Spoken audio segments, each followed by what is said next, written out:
Mm-hmm. There are two main reasons, basically, why I don't use pictures to represent Christ.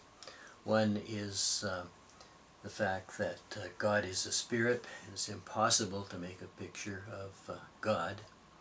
And of course, related to that, we talk about that later, is the fact of the deity of Christ, the divinity of Christ, and the fact that Christ's humanity and his divinity cannot be separated from each other. So to have a picture of Christ is to have a picture of God, and that's impossible. God cannot be pictured. The second reason is that the law of God prohibits making an image of God. And when that was attempted by the people of Israel, it caused great trouble for Israel. God was very angry with Israel for making the golden calf, which was an attempt to make a picture of God. I have a friend who, in trying to convince people that we could believe in creation, wrote an article, had an idea that since God is all-powerful, and since, as we understand power, it involves energy, that would mean that, that God is energy. We can make that point, he would think, and so he would say that God changed some of his energy into matter, into the world, and in that way he can explain creation not by making the world out of nothing, but he made it out of changing part of his energy into the material world. The problem with that, as I understand it, would be that that means that everything is God. And if everything is God, then everything can be worshipped. No problem with worshiping an image or anything else, as some religions would have us understand.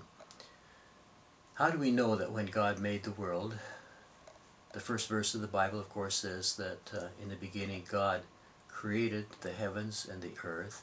And so the big question is, was there anything that he made it from in the beginning, or did he make it out of nothing?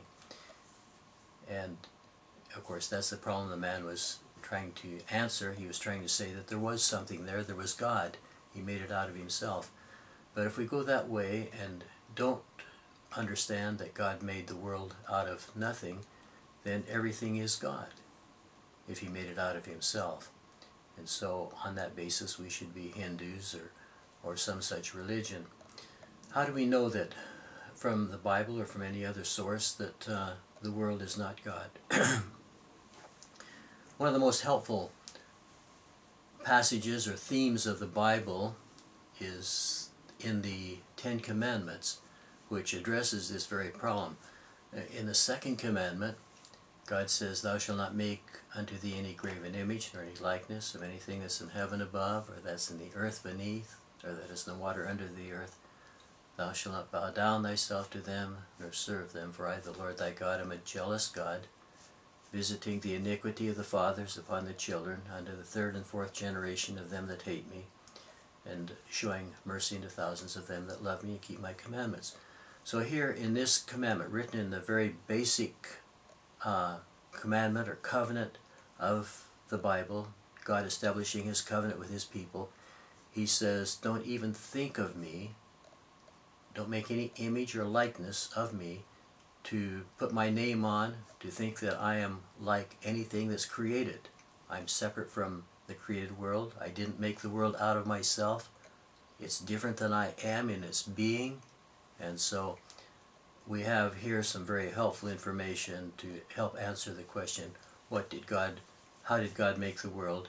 We have to come back to the old explanation that God made it out of nothing, and that no image can stand for God. We cannot make a picture and say, and put Christ's name on it and say, this is Christ feeding the 5,000, or Christ walking on the water, or Jesus dying for me on the cross.